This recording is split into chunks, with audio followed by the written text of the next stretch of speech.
ভারতের চ্যানেল দেখা মানেই ইবলিস দেখা। জোরে কোন কি দেখা? ইবলিস। জোরে বলেন কি? তো ইবলিস এসে আদম মা হওয়াকে ধোকা দিল। যে গাছের কাছে আল্লাহ যাইতে নিষেধ করার কারণ জানো? এখন শয়তানের ওয়াজ শোনাই তো জায়েজ নাই, কিন্তু হাওয়া শয়তানের ওয়াজ খালি শুনলো না, বিশ্বাসও করলো যে গাছের ফল খাইলে আর কোনোদিন জান্নাত ছাড়া লাগবে না। গাছের ফল খাইছে, এখন ইবলিস বলতেছে খালি তুমি খাইয়া তুমি জান্নাতে থাকবে, তোমার স্বামীকেও খাওয়াও। শেষ পর্যন্ত সেটা শরবতের মধ্যে মিশায়া আদম আলাইহিস সালামকে খাওয়াইছে। এখন আপনারা বলেন তো ভুল করছে না দোষ করছে? ভুল করছে, কারণ খাওয়াইছে এটা তো আদম জানে না। যখন জানিছে যে শরবতের মধ্যে গন্ধম ফল আছে, এটা জানার পরে আদম নবী যদি চুপ থাকতো তাহলে বোঝা যাইতো যে তারও কিছু ইচ্ছা আছে, কিন্তু সে কি চুপ থাকছে? বরং ডান হাত, এই যে হাত দেখেন, ডান হাত মুখের মধ্যে ঢুকায় এই কবজি পর্যন্ত মুখের মধ্যে ঢুকাইয়া রক্ত বমি করছে। আর আফসোস করে বলতেছে হাওয়া, এই সর্বনাশ তুই কেমনি করলি? যে গাছের কাছে আল্লাহ যাইতে নিষেধ করছে আর সেই গাছের ফল আমারে খাওয়াইলি। আল্লাহ বলেন আদম বার হয়ে যা, আর জান্নাতে থাকতে পারবি না। আদম বলতেছে আল্লাহ আমি তো কোনো অপরাধ করিনি, আমি ভুল করছি। আল্লাহ বলতেছে ওই ফলের রস পেটের মধ্যে ঢুকলেই পেশাব আর পায়খানা হবে। ধরে কেন কি হবে? আমি জান্নাতত কোনো পেশাব পায়খানা বানাইনি। এখন তোরা দুইজন যে পেশাব পায়খানা করবি, এখন জান্নাতের মধ্যে পেশাব খানাও নেই পায়খানাও নেই। সুবহানাল্লাহ বলেন না কেন? পেশাব পায়খানা আছে? তো তোমরা দুইজনে যে গন্ধম ফল খাওয়াইছে, এখন তোমাদের পেশাব পায়খানা করার জন্য দুনিয়াতে যাওয়া লাগবে। দুনিয়া হলো পেশাব পায়খানা করার জায়গা। আপনারা বলেন তো পায়খানার মধ্যে ঢুকে কেউ যদি কয় বাড়াবো না রে, এখানেই চিরদিন থাকবো এই মানুষ। দুনিয়াতে আসার পরে কেউ যদি বলে যাব না রে, ও মানুষ না। কারণ পেশাব পায়খানা থাকার জায়গা না, বের হওয়া লাগবে। ধরে কোন কথা ঠিক কিনা? এই দুনিয়াও কিন্তু থাকার জায়গা না, এখান থেকে বের হওয়া লাগবে। বের হবেন না যে ভাবি হোক।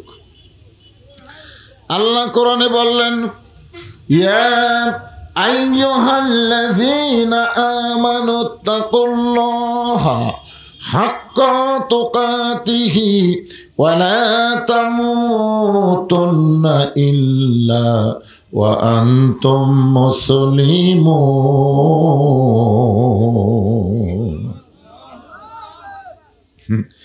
এই আল্লাহু আকবারের শয়তান কি কবি না? যারা আল্লাহু আকবার আল্লাহু আকবার বলতেছেন, শয়তান তার কাছ থেকে সরে যাই বলতেছে না, ওরই কাছে যায় বসবি। কোরআনের তেলাওয়াত শোনা যারা আল্লাহু আকবার কয় না, শয়তান তার কাছে বসে। তুই তো আমার দলের লোক রে, তুই তো আল্লাহু আকবার কবি না। এই বাংলাদেশে অনেক দল আছে যারা ভুলেও আল্লাহু আকবার কয় না। জোরে কোন কথা ঠিক কিনা? আছে না নাই? বহু ধরনের মিছিল দেখবেন করবে, কিন্তু আল্লাহু আকবার বলবে না।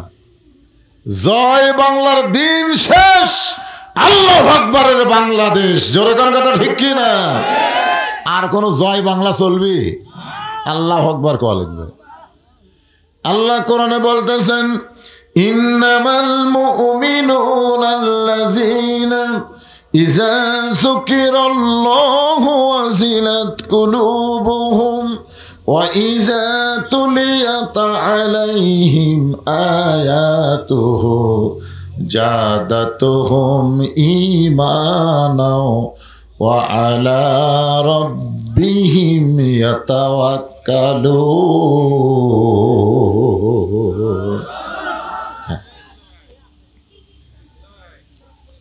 শীষ বলতেছেন বাবা আপনি যে ভুলটা করেছেন সেই ভুলটা কি?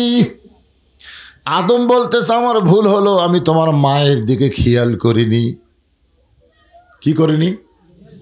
তোমার মাও যে গন্ধম গাছের কাছে গেল, গন্ধম ফল পারল, গন্ধম ফল খাইল, গন্ধম যে শরবত বানায় আমারে খাওয়াইলো, আমি খেয়াল করিনি। শুধুমাত্র খেয়াল না করার কারণে তোমার মায়ের সাথে আল্লাহ আমাকেও পায়খানাত পেটা দিল। কোথায় পেটা দিল? তাহলে দুনিয়া কি? পেশাব পায়খানা। সবাই বলবেন দুনিয়া কি? তো পেশাব পায়খানা থাকবার মন চায়? এই 3 তলা 4 তলা 5 তলা বিল্ডিং বানাচ্ছেন, এটা যাওয়ার লক্ষণ।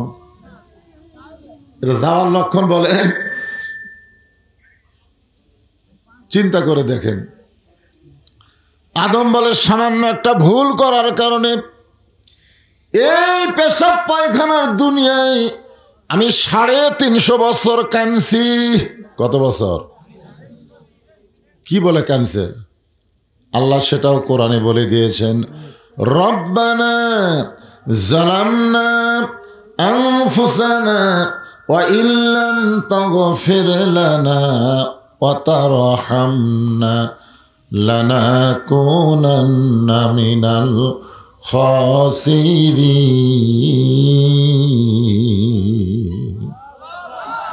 কানতে কানতে এক সময় চোখের পানি পড়া, সেই পানি পড়তে পড়তে গালের গোস্ত পচন হলো। আদমকে আল্লাহ মাটি দিয়ে তৈরি করেছেন, যেই মাটিতে সব সময় মাটির উপর দিয়ে পানি যায়। দেখবেন একটা লালা সব সময় যদি পানি যায়, ওই লালার মাটি কিন্তু পচে যায়, যায় কি যায় না? সবসময় পানি ভেজা থাকে, পানি যায়, দেখবেন পাও দিয়ে দেখবেন ভেরস করে পাওটা ভেজায়। তো মাটির তৈরি হওয়ার কারণে সব সময় দুই চোখের পানি পড়তে পড়তে এক সময় আমার গালের গোস্ত পচে গেল। গালের গোস্ত পচে এই গালের গোস্তটা গাল থেকে খসে পড়ে গেল। আদম নবীর গাল থেকে যখন গোস্ত খসে পড়ে গেল, ওই সময় আদম নবী পানি পান করতে সাগরে গেলেন তৃষ্ণার্ত হইয়া। পানি পান করার সময় সাগরের মধ্যে তার চেহারা দেখে সে চমকে গেলেন। আল্লাহ কোরআনে বলেছেন, লাকাদ খালাকনাল ইনসানা ফি আহসানি তাকবীম। মানুষকে আল্লাহ সর্ব উত্তম আকৃতি দিয়ে সৃষ্টি করেছে। বলেন সুবহানাল্লাহ। এটা কার কথা? আল্লাহর কথা। আপনি কালো হন, ব্যাটা হন, লম্বা হন, মোটা হন, চিকন হন, তারপরেও যে আপনি সবচাইতে সুন্দর, এ কথা কার? তাও 4 বার শপথ করছে জানেন। আমাদের কথা বলতে গিয়ে আল্লাহ 4টা শপথ করছে। শপথ করা বোঝেন না? ধাপে হাটে গেলে দেখবেন কথায় কথায় শপথ। ভাই আল্লাহর শপথ 6 দুধ হয়, আল্লাহর শপথ 8 দুধ হয়। বিশ্বাস যদি না করিস, আমার মায়ের শপথ, বাপের শপথ, আল্লাহর শপথ। এত শপথ কাটলো, আপনি বিশ্বাস করে বাড়িতে আসলেন, টাইনে টানা রবারের মতন ড্যাশ সারি হয় না। জোরে কোন কথা ঠিক কিনা? আপনারা বলেন তো যে মানুষের শপথ আর আল্লাহর শপথ কে এক? আল্লাহ কি মিথ্যা কথা কবে নাকি? এখানে আল্লাহ শপথ করার পিছনে কারণ হলো গুরুত্বপূর্ণ কথা আল্লাহ বলবে। দেখেন শপথের সাইজ, অতীন অজাইতুন অতুরি সিনিন ওয়াহাজাল বালাদিন। এরপরে আল্লাহ বললেন, লাকাদ খালাকনাল ইনসানা ফি আহসানি তাকবীম। অতীব সুন্দর করে আল্লাহ মানুষকে সৃষ্টি করেছে। বলেন সুবহানাল্লাহ। আদমকে তৈরি করার পরে আল্লাহ ফেরেশতাদের ডাকছিলেন, হ্যাঁ ফেরেশতা আয় আয় আয়। সব ফেরেশতা এসে বলে, আল্লাহ কি? দেখ তো, দেখ আমি আল্লাহ কি বানাইছি। সমস্ত ফেরেশতা পাগল হয়ে গেছে মানুষের চেহারা দেখে, এত সুন্দর। জোরে কোন সুবহানাল্লাহ। সমস্ত ফেরেশতারা যখন আদম আলাইহিস সালামকে তাকায় দেখতেছে, ফেরেশতার এত ভিড়, যেরকম আজহারিকে দেখার জন্য সবাই চিটাগাঙ্গের পেকুয়ায় গেছিলেন, চিটাগাঙ্গের কক্সবাজারের পেকুয়ায় গেছিলেন কাকে দেখার জন্যে? আজহারি। আজহারি নাম শুনেননি? আজহারিকে দেখার জন্য গেছিল, ওদের বগুড়ার থেকেও গেছিল। এত মানুষের ভিড়, 2 ঘন্টা লাগছে আজহারিকে টেজত নিয়ে যেতে, পুলিশ পারেনি, এত ভিড়। তা আপনারা বলেন তো, মানুষের চাইতে ফেরেশতার সংখ্যা কম না বেশি? কথা কয় না। সমস্ত ফেরেশতারা যখন আদম আলাইহিস সালামকে দেখার জন্য ভিড় শুরু করলেন, এমন সময় আল্লাহ বললেন, এ ফেরেশতা, দাঁড়িয়ে দাঁড়িয়ে আদমকে দেখলে হবে না। আদমকে দেখতে গেলে তাওয়াফ করে দেখতে হবে। প্রধান অতিথির আগমন, মোশাররফ ভাইয়ের আগমন, লিল্লাহে তাকবীর। আসসালামু আলাইকুম। এই যারা বাইরে রাস্তাঘাটে আছেন সবাই ভিতরে আসেন, ভিতরে আসেন, বসেন বসেন। দাঁড়িয়ে থাকলে শীত বেশি লাগবে, বুঝলেন না? বসলে একটা আলাদা উষুম হবে, মজা লাগবে। হ্যাঁ বসেন, সবাই বসেন। তো এখন সমস্ত ফেরেশতাদের আল্লাহ কি বলতেছেন? দাঁড়িয়ে দেখলে হবে না, তাওয়াফ করা লাগবে। আপনারা বলেন তো, পেকুয়ার ময়দানে যত মানুষ গেছিল আজাহারিকে দেখার জন্যে, এর চাইতে বেশি মানুষ মক্কা যায় না কম যায়? কথা কয় না? না হলেও 100 গুণ বেশি মানুষ যায়। কিন্তু কেউ কোনোদিন কি কইছে যে আমি মানুষের ঠেলায় কাবা ঘর দেখবার পারিনি? এ কথা কেউ কইছে? এত মানুষ হলেও কিন্তু দেখার একটা সাইজ আছে না নাই? ঘুরে ঘুরে। তখন দুনিয়ার কোনো কাবা ছিল না, তখন ফেরেশতাদের কাবা হচ্ছে আমাদের আদম বাবা। জোরে কোন সুবহানাল্লাহ। সমস্ত ফেরেশতারা ঘুরে ঘুরে যখন আদমকে দেখা শেষ করলেন, এমন সময় আল্লাহ বললেন উসজুদু লিআদামা, আদমকে সেজদা করো। সমস্ত ফেরেশতা আল্লাহর হুকুমে আদমকে সেজদা করলো। খালি একজনই সেজদা করেনি, তার নাম হলো ইবলিস। ধরে বলেন তার নাম কি? আল্লাহ ইবলিসকে বললেন, কে রে ইবলিস? সমস্ত ফেরেশতা আদমকে সেজদা করলো, তুমি কেন আদমকে সেজদা করলা না? ইবলিস বলতেছে, আল্লাহ 6 লক্ষ বছর যে কপাল আপনাকে সেজদা দিছে, এই কপাল আপনি ছাড়া অন্য কাউকে সেজদা দিবে না। আপনার বলেন তো ইবলিসের মুখের কথা ভালো না খারাপ? খারাপ। ভালো কথা। যেই কপাল আল্লাহ আপনাকে সেজদা দিছে কয় বছর? 6 লক্ষ বছর। আর সেই কপাল আপনি ছাড়া অন্য কাউকে সেজদা দিবে না। ইবলিসের মুখের কথা ভালো, কিন্তু আমার আল্লাহ তো শুধু মুখের কথা দেখে না, আমার আল্লাহ অন্তর্যামী। জোরে কোন ঠিক কিনা? আল্লাহ অন্তরে তাকায় দেখে। ইল্লা ইবলিসা আবা ওয়াস্তাকবার, ইবলিস অহংকার করেছে। আদম হলো মাটির তৈরি, আমি হলাম আগুনের তৈরি। সঙ্গে সঙ্গে আল্লাহ বললেন, বের হয়ে যা, আমার রহমত আমার হেদাত থেকে বের হয়ে যা। ইবলিস যখন বের হয়ে যাচ্ছে, যাওয়ার সময় বলতেছে, আল্লাহ আপনার কাছে আমার একটা প্রশ্ন আছে। আমি তো বার হয়ে যাবই, আপনার হেদাতের মধ্যে রহমতের মধ্যে আমার আর থাকার চান্স নেই, কিন্তু আপনাকে একটা প্রশ্ন। আল্লাহ বলে, কি প্রশ্ন? বলে, প্রশ্ন হলো 6 লক্ষ বছর আপনাকে সেজদা করছি, খালি আদমকে একটা সেজদা করিনি। কয়টা করেনি? একটা করিনি।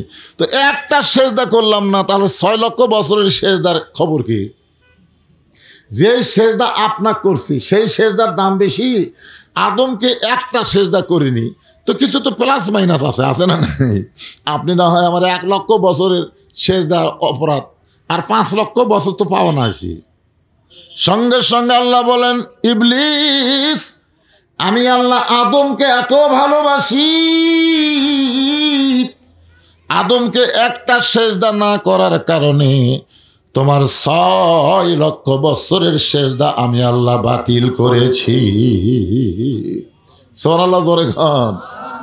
আর সে আদম কানতে কানতে গালের গোস্ত পড়ে গেছে, খালি এখানকার হাড় হাড়। আপনার বলেন তো, এই জায়গায় গোস্ত না থাকে, খালি যদি হাড় থাকে, তখন কি মানুষের মতো মনে হবে না জিনের মতন? কোনো ঢব আছে? আদম কয়, আল্লাহ এমন কি ভুল করলাম যে ভুলের কারণে 350 বছর কাঁদলাম, এরপরও আমার তওবা কবুল হবে না? আমি এমন কি করলাম আল্লাহ? মানে একটু বিরক্ত হয়ে গেছে, দেখে যে গালত গোস্ত নাই, হাড্ডি বার আছে। একটু রাগ হবি না কন্ত? যে 50 বছর কোরআনের তাফসির করলাম, এরপরও আমাকে 13 বছর জেলখানায় বন্দি করে রাখলো, এরপরও চিকিৎসার নামে হাসপাতালে গিয়ে আল্লাহর ওলি আল্লামা সাইদিকে হত্যা করলো। জোরে করার কথা ঠিক কিনা? যদি সাইদি সাহেব আল্লাহকে বলে, আল্লাহ আমি কি অপরাধ করছি? আল্লাহ তোমার কোরআনের 50টা বছর তাফসির করলাম, তারপর আমাকে চোর বানায়া, ডাকাত বানায়া, যুদ্ধাপরাধী বানায়া, দর্শক বানায়া হাসিনা সরকার আমাকে 13 বছর বন্দি করে রাখলো, আমার অপরাধ কি? মাঝে মধ্যে মানুষ কিন্তু বিরক্ত হয়, হয় কি হয় না? আল্লাহর উপরও হয়। এটা আমাদের বাপ হসে, আদম আলাইহিস সালাম হসে, এজন্য আমরাও মাঝে মধ্যে বিরক্ত হই।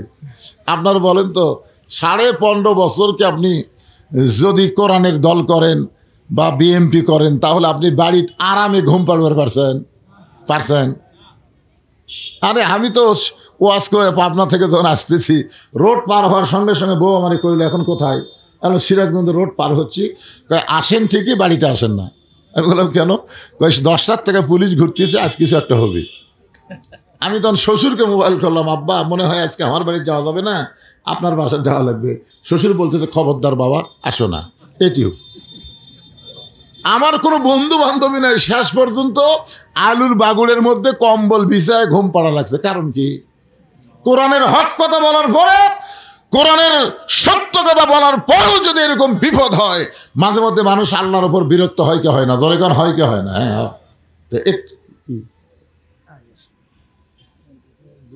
আরে বলবি তো, 2 মিনিট আর বাসনা হবে না? কি রে পাগলা, এইগুলা মানুষকে আমরা সংসদ পাঠাবো। চিন্তা করে দেখেন, তার করে তো কিছু আমল আখলাক ঠিক না হলে ভাইজান ওই হাসিনার মতন সব মমতাজক বানাচ্ছে এমপি। মমতা, শালা মমতা, মানিকগঞ্জের মমতা। সংসদে কি কয়? এর আগে দেখছি সংসদে এমপিরা দেখেও বক্তব্য দিবার পারে না। ধরে কোন কথা ঠিক কিনা? খালি কোঁতে। আমার ভাই আইসে, আমার মহব্বতের মানুষ, 2-4 আমার কেউ সাক্কেল নাই, ওনাকে মাইক দেওয়া লাগবে। সব মানুষ যখন ভিতরে আসবে তখন ওনাকে মাইক দেব। আসেন, যারা বাইরে আছেন ভিতরে আসেন। রাস্তার ওই পার কি রে, ভিতরে আসেন, সব ভিতরে আসেন। একটু মনোযোগ দিয়ে শোনেন।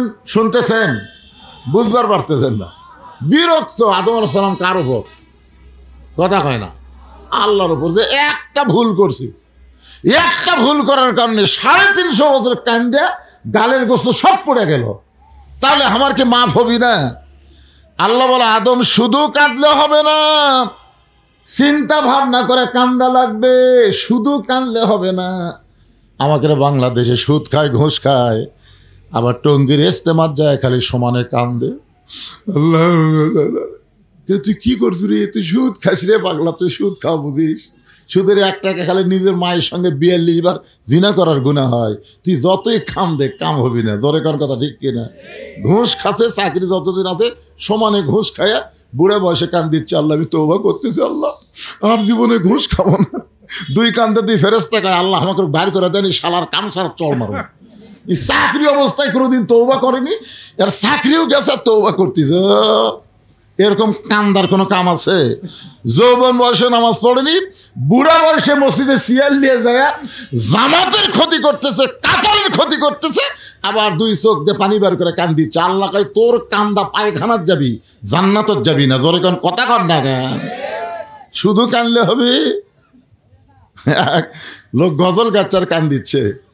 ইব্রাহিম কান্দে অগ্নি কুণ্ডে, ইসমাইল কান্দে সুরির তলে, বনবাসে পৈরারে কান্দে বিবি হাজেরা রে, আল্লাহ কানতে জানি না। এ গজল গাচ্ছে আর চোখ দেখালে সমানে পানি বার করতেছে। ফেরেশতাকে, আল্লাহ যে হারে কান দিচ্ছে আর খবর কি? আল্লাহ করছে ডাহা জাহান্নাম। সেই সত্যি জাহান্নামে যাবে, কারণ এই যে কান দিচ্ছে, এই নবীর নামে মিথ্যা কথা বলে কান দিচ্ছে। কারণ ইব্রাহিম নবী কোনোদিনও অগ্নিকুণ্ডে যায়নি, অগ্নিকুণ্ডে যাওয়ার আগেই আল্লাহ শান্তির বাগান বানিয়ে দিয়েছে। জোরে কোন কথা ঠিক কিনা? তা যে কইল ইব্রাহিম কান্দে অগ্নিকুণ্ডে, নবীর নামে একটা মিথ্যা কথা বলে কান দিচ্ছে। ইসমাইল কান্দে ছুরির তলে, ছুরির তলে তো ইসমাইল যায়নি, ছুরির তলে দুম ব্যাগ আছে। জোরে কোন কথা ঠিক কিনা? কথা বলেন। তাহলে এইরকম খালি কানলি কাম হবে? আল্লাহকে, আদম শুধু কানলে হবে না, চিন্তা ভাবনা করে কান্দো। সঙ্গে সঙ্গে আদম নবী চিন্তার সাগরে ডুব দিলেন। ডুব দেওয়ার পরে দেখতে পাই জান্নাতের দরজায় লেখা আছে, লা ইলাহা ইল্লাল্লাহু মুহাম্মাদুর রাসূলুল্লাহ। আদম কয়, পাইছি পাইছি আল্লাহ, পাইছি। আল্লাহ কয়, কি পাইছিস? কয়, 350 বছর খালি লা ইলাহা ইল্লাল্লাহ কাছে কানছি। 350 বছর কানছি কার কাছে? লা ইলাহা ইল্লাল্লাহর কাছে। এই মোহাম্মদ রাসূলুল্লাহকে আমি ভুলে গেছি। এই মুহূর্তে মোহাম্মদ রাসূলের ওসিলা করে কানতে চাই। আল্লাহকে আর কান্দা লাগবে না, ওসিলা ধরার সাথে সাথে আমি আল্লাহ তোরে মাফ করে দিলাম। আদম বলে, বেটা শেষ। 350 বছর কান্দার পরে ওই নবীর ওসিলা করে আল্লাহ আমাকে মাফ করেছে। আর ওই নবীর উম্মতেরা যদি সারা জীবন পাপ করে, আর মাছের মাথার মতন সামান্য পানি যদি চোখের কোনা বের করে বলে আল্লাহ মাফ করো, বিশ্বনবীর উম্মত হওয়ার খাতিরে আল্লাহ সঙ্গে সঙ্গে তার জীবনের গুনাহ মাফ করে দিবে। শীষ বলতেছে, বাবা নবীর বেটা নবী না হইয়া বেহেশতের হরে স্বামী না হইয়া ওই নবীর উম্মত যদি হতে পারতাম আমার জীবন ধন্য হয়ে যেত। আদম কয়, বেটা ওই নবীর উম্মত হওয়ার চালিয়ে হওয়া যায় না রে, ওই নবীর উম্মত হতে গেলে ভাগ্য লাগে। জোরে বলেন কি লাগে? তাহলে আমাদের ভাগ্য ভালো না খারাপ? খুশি না বেজার? তাহলে জবান খুলে বলি আলহামদুলিল্লাহ। আমি দুইটা প্রশংসার কথা বললাম। এক নম্বর হলো মুসলমানের ঘরে আমরা কবুল হয়েছি, ভাগ্য গুণে আমরা আল্লাহ পাইছি। আর দুই নম্বর শুকরিয়ার কারণ হলো বিশ্বনবীর উম্মত হিসাবে কবুল করেছে। সুবহানাল্লাহ কোন। এখন তিন নম্বর যে বিষয়টা আসতেছে সেইটা হলো জালিকাল কিতাবু লা রাইবা ফি হুদাল লিল মুত্তাকিন। আল্লাহ ভাগ্য গুণে আমাদের কেমন একটা কিতাব দিয়েছে, যেই কিতাবের মধ্যে কোনো সন্দেহ, সবাই বলা লাগবে আছে, সন্দেহ আছে তো তাহলে নাই বলতে আপত্তি কিসের? এই কিতাবে কোনো গোজামিল, এই কিতাবে কোনো ধোঁকা। এখন আপনারা বলেন, যেই কিতাবে সন্দেহ নাই, গোজামিল নাই, ধোঁকা নাই, সেই কিতাব যদি রেহালের উপরে থাকে, কাপড়ের মধ্যে বন্দি থাকে, আর মানুষের তৈরি আইন, মানুষের তৈরি সংবিধান দিয়ে যদি আমাদের বাংলাদেশ চলে, তাহলে কি আমরা মুসলমান হয়ে মরতে পারবো? যে আয়াতের তাফসীর আজকে করার নিয়ত করেছি, লা তামুতুন্না ইল্লা ওয়া আনতুম মুসলিমুন, মুসলমান না হয়ে কেউ মরো না। এখন আপনাদের কাছে আমার প্রশ্ন হলো, যে সংবিধান দিয়ে বর্তমান আমাদের বাংলাদেশ চলতেছে, সংবিধানের মধ্যে সন্দেহ, সবাই বলা লাগবে, ধোঁকা, গোজামিল, যে আইন দিয়ে আমাদের বাংলাদেশ চলতেছে, এই আইনের মধ্যে সন্দেহ, ধোঁকা, গোজামিল। তাহলে গোজামিল, ধোঁকা, সন্দেহের উপরে 54 বছর আপনারা কাটায় দিলেন। কত বছর? তাহলে আগামীতে এই বাংলাদেশ ধোঁকামুক্ত, সন্দেহমুক্ত, গোজামিল মুক্ত কোরআন দিয়ে যদি চলতে চায়, চলানো যায়, তাহলে আমাদের জন্য ভালো না খারাপ? সবাই বলা লাগবে। কারণ আমরা যখন এই সামিয়ানের মধ্যে ঢুকছি, তখন আমরা আওয়ামী লীগও নাই, বিএনপিও নাই, জামাতও নাই, জাতীয় পার্টিও নাই, কোনো দল নাই, আমরা সবাই হলাম এক দল, আল্লাহর। জোরে বলেন কার দল? আল্লাহর দল। আল্লাহর দল হিসাবে বলেন তো, মানুষের আইন মানলে আমাদের ঈমান রক্ষা হবে না আল্লাহর আইন মানলে? কার আইন? আর কথা কয় না, আল্লাহর আইন। তো আল্লাহ কি আইন দিল আর আমরা কি আইন অনুযায়ী চলতেছি, আর আমরা বলবো শান্তি শান্তি, ওম শান্তি। এত সোজা না বাজান। শান্তি যদি পাওয়ার চাও, উদখুলু ফিস সিলমি কাফা, পুরি ইসলামের মধ্যে ঢুকে যাও। এ কথা কার? আল্লাহর। এখন মনোযোগ দিয়ে শোনেন, আল্লাহ মুমিনদেরকে লক্ষ্য করে বললেন, যারা আমাকে বিশ্বাস স্থাপন করেছ, তোমাদের এক নম্বর আমল হচ্ছে আত্তাকুল্লাহ, ভয় করতে হবে। কার? আল্লাহর ভয়। আল্লাহর ভয়। আমাদের বাংলাদেশে আমরা চলাচল করতেছি, আমাদের মধ্যে কার ভয়? আল্লাহর ভয়। তার বগুড়া বাইতুর রহমান মসজিদে জোহর নামাজ পড়বে ঢুকতেছেন, জুতার দাম হলো 2000 টাকা। আপনি বলেন তো, জুতার দরজার থেকে আপনি সামনে কাতারে নামাজ আল্লাহর ভয়ে পড়তে পারবেন? পারবেন? তো জুতা কি করবেন? জুতা তো আপনি হাতত লিবেন না ভাই, কোন কথা কন। মসজিদের মধ্যে আপনার হাতত জুতা, মুয়াজ্জিন এসে বলতেছে কার ভয়ে, আপনি বলতেছেন আল্লাহর ভয়ে। তো আল্লাহর ভয়ে ঢুকতেছেন, জুতা কেন? তখন আপনারা কিন্তু বলবেন যে চোরেরও ভয়। তার মানে বোঝা গেল যে আইন দিয়ে বাংলাদেশ চলতেছে, এ আইনে পুরাপুরি আল্লাহর ভয় করা যাচ্ছে না। মাঝে মধ্যে আমাদের কলিজায় চোরেরও ভয় ঢুকতেছে। জোরে কারণ কথা ঠিক কি না? এখন আপনাদের কাছে আমার প্রশ্ন হলো, আল্লাহর ভয়, চোরের ভয় একসঙ্গে যদি কলিজার মধ্যে রয়, তাহলে সেইটা কি আল্লাহ কবুল করবে? এই জন্য আল্লাহ বলতেছেন আত্তাকুল্লাহ। কেবলমাত্র আল্লাহর ভয় করতে গেলে আল্লাহর আইন আমাদের মানতে হবে। আল্লাহর আইন যদি মানতে চাই, তাহলে শুধু কোরআনের ওয়াজ শুনলে হবে না, এই কোরআনকে বাস্তবে গ্রহণ করা লাগবে। বাস্তবে কি করা লাগবে বুঝতেছেন না? আপনারা যে শুনতেছেন তাও বসে থেকে শুনতেছেন। মাশাআল্লাহ, কি সুন্দর কাপড় বিছা দিছে, বসে আছেন ওপরে সামিয়ানা, চারিদিকে বাতাস যেন না লাগে, আবার ঘিরে দিছে, কি সুন্দর আপনারা বসে আছেন। আপনারাও কিন্তু শুনতেছেন, আবু জেহেলও কিন্তু শুনছে। আবু জেহেল শোনেনি? কারণ উনি কি বসার চান্স পাচ্ছে? নবী যখন কোরআন তেলাওয়াত করছে উনি কি সামনে ছিল না পিছনে ছিল? কারণ সামনে না পিছনে?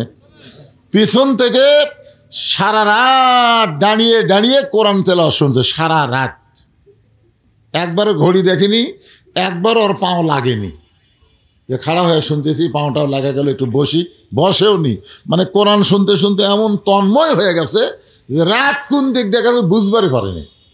সকালবেলা গিয়ে মিটিংয়ের মধ্যে আবু জেহেল বলে ফেলে দিছে যে এত সুন্দর কোরআনের বাণী, আমার রাতটা কোন দিক দিয়ে গেল আমি বুঝবারই পারিনি। সুবহানাল্লাহ কন্যা কেন?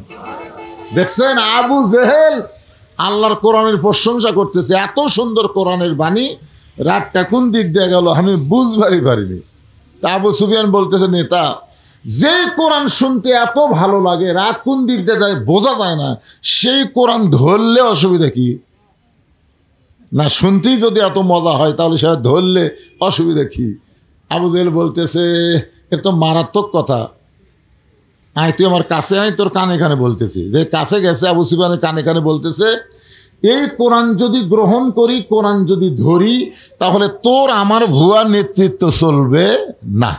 আজকেই বাংলাদেশে যারা মানুষের তৈরি আইনের প্রতিষ্ঠা চায়, মানুষের তৈরি আইনকে প্রতিষ্ঠা করার জন্য সংসদে যাবার চায়, ক্ষমতা চায়, এরা কিন্তু আসলে মূলত আবু জেহেলেরই লোক। জোরে কোন কথা ঠিক কিনা? কারণ এই কোরআনকে যদি আমরা গ্রহণ করি তাহলে তোর আমার ভুয়া নেতৃত্ব চলবে না, আসল নেতা হয়ে যাবে আবদুল্লাহর এতিম পোলা। তো আমরা বাঁচে থাকতে ওই আবদুল্লাহর পোলা নেতা হোক, এটা চাস? আবু সুফিয়ান কয়, না তা তো চাই না। যদি না চাস তাহলে শুনে যা, খালি শুনে যা। তা আপনারা খালি শোনার মধ্যে থাকবেন যে হুজুর ওয়াজ করুক, আমরা খালি শুনে যাই। শোনেন, কিয়ামত পর্যন্ত হায়াত চালেও শোনেন, আবু জেহেলের সাথে জাহান্নামে যাওয়া লাগবে। আবু জেহেলও কোরআন শুনছে, আপনারাও শুনতেছেন। কোরআন শুধু শুনলে হবে না, কোরআনকে বাংলার জমিনে প্রতিষ্ঠা করা লাগবে। জোরে কোন কথা ঠিক কি না? কোরআনকে বিজয় করে সংসদে আল্লাহর কোরআনকে পাঠাতে হবে। কোরআন যদি সংসদে যায়, আপনাকে এই মসজিদের উন্নয়ন, মক্তবের উন্নয়ন, অজুখানার উন্নয়ন ভিক্ষা করা লাগবে না, ভিক্ষা করা লাগবে না। দেখাচ্ছে, এ দেখতেছেন না হুজুর, এ বাড়ি আমার, এ বাড়ি এ সাইডে, ওটাও আমার। ওই সাইডে দেখতেছেন মার্কেট, ওটাও আমার। এই সাইডে পুকুর পুষ্করি, ওটাও আমার। তো সব যদি তোর হয় আল্লাহর, তো আল্লাহটা দেখতে গেলে 2 মিনিট হাঁটা লাগবে হুজুর। 2 মিনিট না হাঁটলে আল্লাহটা দেখা যাবে না। তো 2 মিনিট হেঁটে মসজিদের সামনে খাড়া হয়ে বলতেছে, এখানেও আল্লাহর কিছু ছিল না হুজুর, এখানেও আল্লাহর কিছু ছিল না। আমার চাচা 10 শতক আল্লাহ দান করছে, আর আমরা চাঁদাহারি করে টাকা দিয়ে আল্লাহ ঘর বানা দিছি। ফেরেশতা কয়, আল্লাহ এটা কোন দেশ, যে দেশে তোমার কিছুই নাই, ওর চাচা 10 শতক দান করছে আর এরা টাকা দিয়ে ঘর বানা দিছে, এটা কোন দেশ আল্লাহ? আল্লাহ বলতেছে, ওই দেশে আমার চাইতে গরিব কেউ নাই রে। মানে বাংলাদেশে আল্লাহর চাইতে গরিব কেউ নেই, আল্লাহর কোনো জায়গায় নাই। ওর চাচা দান করছে আল্লাহর হচ্ছে, আর ওরা টাকা দিয়ে আল্লাহ ঘর বেনে দিছে। আপনারা কোন তো মানুষের তৈরি আইন যখন চলবে তখন আল্লাহ হবে সবচাইতে গরিব, আর আল্লাহর কোরআন যখন চলবে বাংলাদেশে, আল্লাহ গানিয়ুন ওয়া আনতুমুল ফুকারা, আল্লাহ হবে ধনী, আমরা হব গরিব। জোরে কোন কথা ঠিক কিনা? বর্তমানে আল্লাহ গরিব, আমরাই ধনী। এখন যদি বলি বাবা মক্তবের খালি পিলার তুলাত হতে পারে, একটু সিমেন্ট দেওয়া লাগবে, দেবো না, দেবো না, আপনার মন কবি দেব না। আল্লাহ খালি কুদরতি মুখলে হাসি, রে আমার টাকা পয়সা লিয়া মাস্তানি করতেছিস, আর আমার ঘরত কয় দেব না। তুই দেশ না, দেশ না, তুই মর, তোর ওই টাকা ওই সম্পদ সাপ হবি, এক একটা সাপের 5টা করে মাথা হবি। যেরকম কয় মাথা, কথা কন না কেন, কয় মাথা, এইরকম 5টা করে মাথা নিয়ে এইভাবে বুকত যখন মারবি 40 গজ মাটির তলে যাবি। আল্লাহ আল্লাহ শব্দ সব কি দিবি তুই? তোর তো নাই কি ধরে পাগলা, আমি আল্লাহ তোকে দিয়েছিলাম দুনিয়াতে আমার স্বরূপ, আমার সম্পদ তোকে দিয়ে আমি আল্লাহ পরীক্ষা করেছি, লিয়াবলুয়াকুম আইয়ুকুম আহসানু আমালা, যে তোরা সুন্দর আমল করতে পারিস কিনা। পকেট ভরা টাকা থুয়ে আমার মসজিদের জন্য টাকা চালে কয় দেবো না, আমার খেয়াল করে দেখে 500 আছে, 100 আছে, 10 টাকা আছে, কোনটা দেবো, কোনটা দেবো, কোনটা দেবো, কোনটা দেবো, 10 দে। আল্লাহ বলেছে লান তানালুল বিররা হাত্তা তুনফিকু মিম্মা তুহিব্বুন, তুমি 3টা লোটের মধ্যে যেইটাকে মহব্বত করো ওইটা আমি আল্লাহকে না দাও পর্যন্ত তোমার জান্নাত হবে না। জান্নাতে যদি যাওয়ার চাও তুমি আমারে দিয়ে দাও, আমি আল্লাহ ফকির না, তোমাকে 10 গুণ দুনিয়াতেই বাড়ায় দেব। দুনিয়াতেই ওমা তুনফিকু মিন শাইইন ফি সাবিলিল্লাহি ইউফা ইলাইকুম ওয়া আনতুম লা তুজলামুন। তুমি দাও না কেন 100 দাও, আগামীকাল তুমি 1000 পাবা। কিভাবে পাবা? তোমার আগামীকাল বিশাল একটা অ্যাক্সিডেন্ট আছিল, একটা বিপদ ছিল, ওই বিপদ থেকে আমি আল্লাহ তোমাকে বাঁচাই দিলাম। এই রাস্তাঘাটে রাস্তার পাশ দিয়ে চলে, তোমার বাচ্চা চলে, তোমার মেয়ে চলে। তুমি জানো আর সদকা তো তার উদ্দুল বালা, দান সদকা করলে তোমার ছেলে যখন রাস্তা পার হবি, বাস আসা ব্রেক করবি, তোমার ছেলের গাঁত পড়বি না। আর টাকা পয়সা দান না করলে বাদ যাবি 1 পাও ভেঙ্গে দিতে, তখন জমি বেচাও আর পঙ্গু হাসপাতালে যাও, পাও ভালো হবি না। জোরে কোন কথা ঠিক কিনা? কথা কন না কেন ভাই, কথা কন না কেন? এখানে লেখছে উন্নয়ন কল্পে, উন্নয়ন কল্পে। তো এই মক্তবের জন্যে, অজুখানার জন্য আপনাদের কাছে 10,000 টাকা চাচ্ছি, নগদ কিংবা বাকি। এমন কোন আল্লাহর বান্দা আছেন?